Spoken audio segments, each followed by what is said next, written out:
2026 की शुरुआत इस तरीके के विमान हादसे के साथ होगी, ये किसी को भी अंदाजा नहीं था। 2025 में जिस तरह से विमान हादसे हुए, अंत भी 2025 का एक बड़े विमान हादसे के साथ हुआ। उसने बस लोगों को बस यही उम्मीद दिलाई कि 2026 की शुरुआत एक बहुत बड़े विमान हादसे के साथ हुई है। महाराष्ट्र के डिप्टी सीएम और एनसीपी प्रमुख अजीत पवार का चार्टर्ड प्लेन क्रैश हो गया। शुरुआती जानकारी के मुताबिक यह हादसा महाराष्ट्र के बारामती में हुआ है। ये वही बारामती है जहां से अभी तक विधायक बने थे अजीत पवार।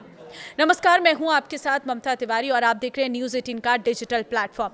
2025 जिसे कोई याद नहीं करना चाहता, क्योंकि 2025 में बड़े बड़े विमान हादसे हुए जिसने कई लोगों की जान ले ली। 2026 ऐसा ना हो इसकी सभी को उम्मीद थी, लेकिन उम्मीद से इतर पहला हादसा 2026 का घटित हुआ है जिसमें 5 से 6 लोगों की जान चली गई है।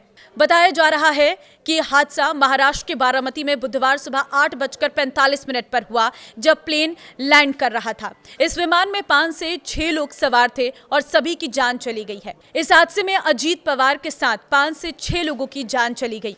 प्लेन क्रैश के बाद के विजुअल्स में देखा जा सकता है कि प्लेन के परखच्चे उड़ गए हैं, चारों तरफ धुआं धुआं नजर आ रहा है।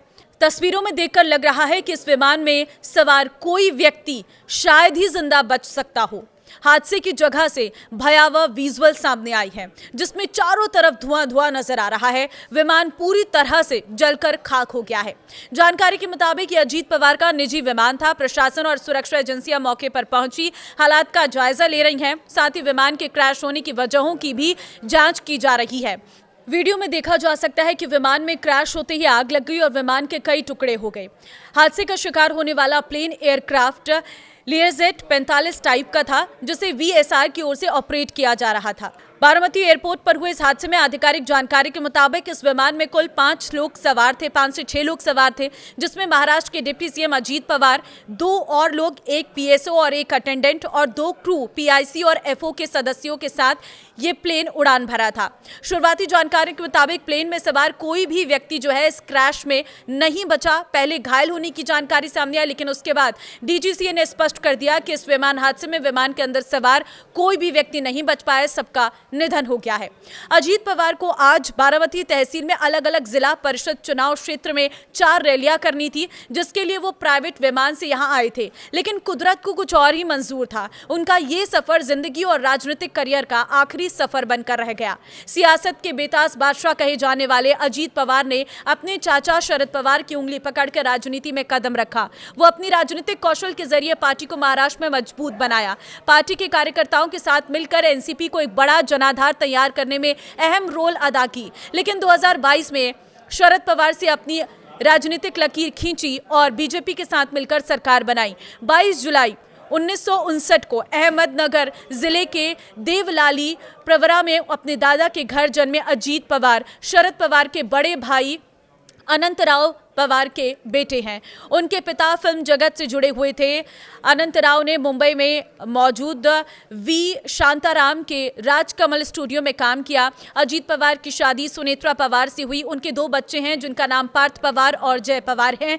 दोनों ही इस विमान हादसे के बाद जो है इस वक्त मौके पर पहुंच रहे हैं। अजीत पवार ने अपने चाचा शरद पवार की उंगली पकड़कर साल 1982 में राजनीति में कदम रखा था। अजीत पवार जब अपनी पढ़ाई कर रहे थे तो उस दौरान उनके चाचा यानी शरद पवार एक दिग्गज सियासी नेता बन चुके थे।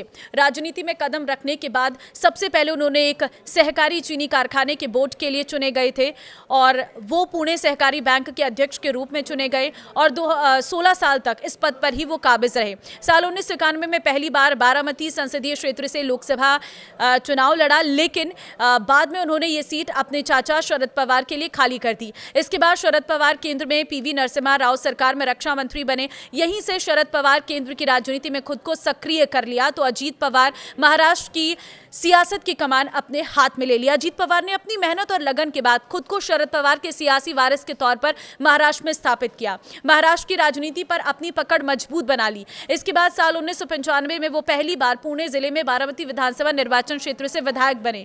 इसके बाद से वो लगातार इस विधानसभा क्षेत्र से ही विधायक चुने जाते हैं और सोचिए क्या कोइंसिडेंस है, जहां से विधायक चुने जाते हैं 1995 से लेकर 2024 तक वहीं पर विधायक रहे, वहीं से विधायक बने, जनता ने अपार प्यार दिया और इतने लंबे समय से इसी सीट पर काबिज रहे और आज बारामती उसी जगह जहां से वो विधायक है वहीं पर उनका निधन हो गया। उन्होंने अपने राजनीतिक जीवन में खुद को स्थापित ही नहीं किया बल्कि अपनी पकड़ भी बनाई।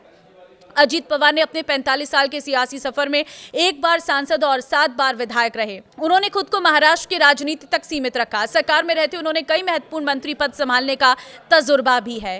लेकिन आज महाराष्ट्र के डिप्टी सीएम और एनसीपी नेता अजीत पवार के निधन ने पूरी तरह से महाराष्ट्र के लोगों को, उनके समर्थकों को शोक में डुबो दिया है। इस वक्त जो तस्वीरें निकलकर सामने आ रही हैं, उनके समर्थक रोते हुए नजर आ रहे हैं, उनके आंखों में आंसू हैं क्योंकि उनके पसंदीदा नेता अजीत पवार आज विमान हादसे में उनका निधन हो गया। अजीत पवार का इस तरीके से अपने बीच से चले जाना इस वक्त समर्थकों को भावुक कर रहा है और उनके आंखों से आंसू रुकते हुए नजर नहीं आ रहे हैं। लेकिन 2 बड़े कोइंसिडेंस इस हादसे के बाद हुए। एक तो 2026 का ये पहला प्लेन हादसा हुआ है जिसकी किसी ने भी उम्मीद नहीं की थी। हर कोई ये उम्मीद कर रहा था कि 2026 में ऐसे कोई भी बड़े हादसे ना हो और 2026 में ही शुरुआत इस प्लेन हादसे के साथ हुई। साथ ही साथ अजीत पवार का ये प्लेन उसी जगह बारामती पर क्रैश हुआ जहां से वो अभी तक विधायक हैं। 1995 से लेकर 2024 तक इसी सीट से उन्होंने अपनी विधायकी कायम रखी है और आज उसी जगह पर जाकर उनका निधन होना अपने आप में वहां के लोगों को और दुख दे रहा है। फिलहाल आप क्या कहेंगे अजीत पवार की राजनीति पर, इस हादसे पर? मुझे कमेंट में अपनी राय जरूर दें।